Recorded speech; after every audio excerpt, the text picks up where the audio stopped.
Gingrich, and an inside look at a Tea Party in a place you'd never expect. First, Rush Limbaugh.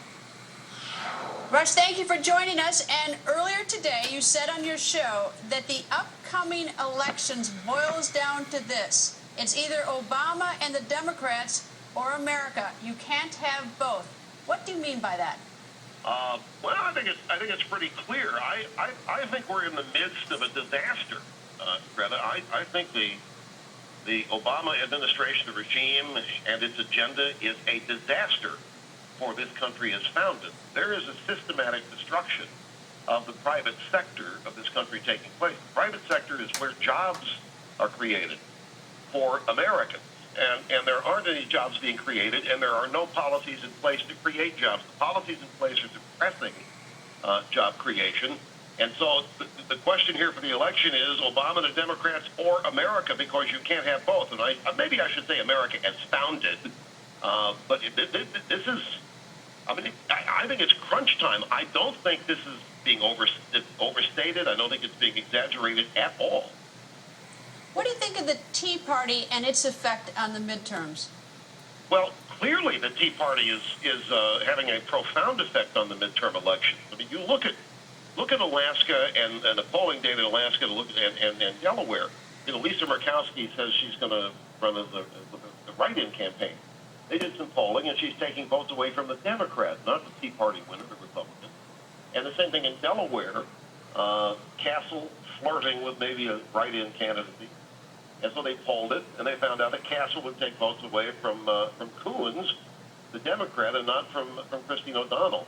So I think what's happening, if you look at who the Tea Party nominees are and who the people that comprise the Tea Party, these are people who live lives. These are people who have lived lives. There's Nathan Deal in Georgia has a debt problem. It's not hurting his campaign. He can relate to the people in this country who make it work. The Tea Party people have not been groomed for political advancement from college on. The way has not been paved for them. These people have made it on their own, to whatever degree they've made it, living their lives. And that's who's surfacing now. And I think, there was a piece in the American Spectator about a month ago that I just thought was fabulous. It's been now made into a small book by Angelo Codevilla called The Ruling Class.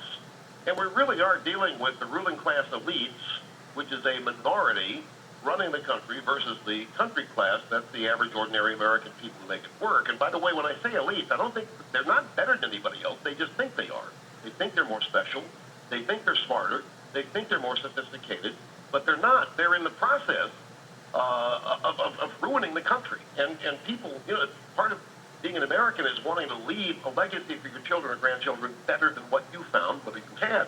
And people now are genuinely thinking it's not going to be possible. First time in American history in the modern era. It's not good, and it's got to change. And, Republicans, people around the country have been clamoring for people to get involved. Come on, we need you to get a run for office.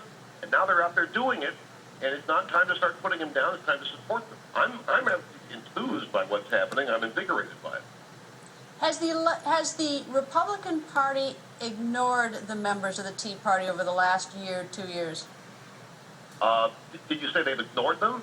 Yes. Have they ignored them? Have the Republicans ignored the Tea Party? Well, I think not all Republicans have, but, Washington is the political class. Members of both parties obviously comprise the political class.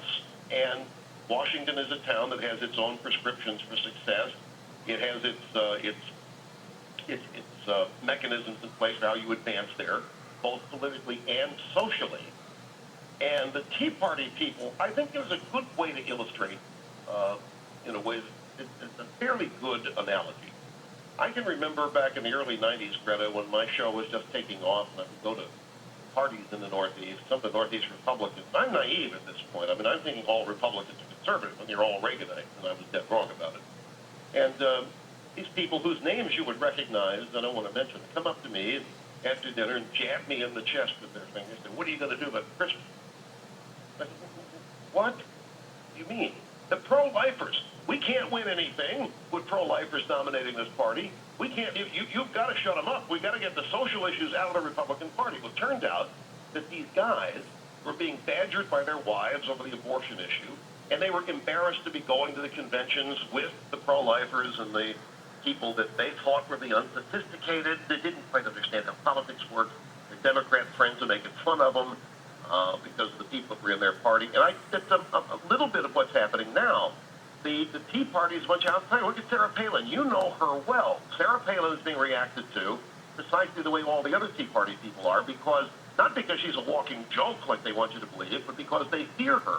Same thing with Christine O'Donnell. You know, liberalism, I think, is all a lie. And liberals live their lives trying to cover up the lie and make sure that it's not exposed. And that's why Clarence Thomas was so opposed. But here you get the Democrat Party that loves to say they believe in civil rights, helping the downtrodden, helping blacks get ahead. So Clarence Thomas gets nominated for the Supreme Court. What happened? All hell breaks loose. And they set out to destroy it. Why? Well, what did Clarence Thomas ever do to anybody? Nothing. But he represented a threat. Here's a guy, when he was confirmed and it sits on the court, is now the most powerful, in real terms, black man in America. And he didn't get there going through the Democrat Party's civil rights route. Affirmative action represents a threat.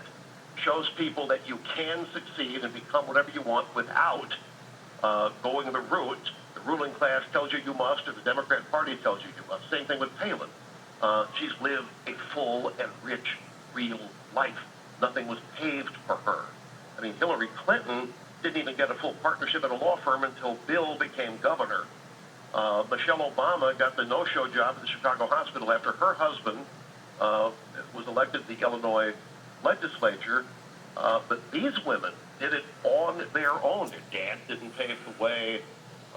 Parents, sponsors didn't pave the way. And I just think right now that it's an interesting thing to see. The average, ordinary, real people who want to aspire to great things are being destroyed or trying to be destroyed, being impugned, laughed at, and made fun of because they actually do pose a great threat to the existing power structure that's in place in the what I call the ruling class. What do you think about the pledge to America? Well, I mean, I think it's fine. I mean, I have to laugh. I look at Obama talking, oh yeah, well, it's a pledge to destroy America or whatever he said. He's the one doing that. I wasn't expecting a full-fledged legislative agenda. I didn't have a whole lot of demands to it, nor expectations. I remember Pelosi back in 2005 or 2006, when they were running against the Republican majority in the House at the time, was asked, what are you going to do? She said, nothing. We don't have a plan. Our plan is to stop George W. Bush. Well, frankly, that's my plan. Stop the Democrats, to stop the Obama regime. The Republicans, I think, wanted to come up with a blueprint, if you will, that once, if they win, they want to have a little bit of a mandate to do something. You can't just say, okay, we won because we're not the Democrats. We won because we're the other guys. Okay, what are the other guys going to do? Well, here's what our objectives are. But they didn't. Some people say they didn't get specific enough legislatively. That's for other people. I didn't have a problem with it, and I don't think that there's anything major wrong with this. It's a starting point. And look, some of these people that are involved in putting the pledge together are not Tea Party Republicans. I mean, the conservative movement per se has not totally retaken the Republican Party as an effort to do that. So this is a starting point. I mean, we got years and years and years ahead of us. This is just the first of many elections that have to be big and victorious if we're to stop the direction that the American left has taken the country in for years. One last question. Which politician currently do you admire most or impresses you the most? Which politician do I currently admire the most? Yes. Is that the question? Yes. You asking me a question, if I answer this, I'm going to make a lot of enemies. But it's really hard to say. I really look at Sarah Palin, however, and I look at everything they've thrown at her. I look at the attempts they have made to destroy her. A decent, good, patriotic woman, not done anything to anyone. In fact, she has lived the life that the feminists told us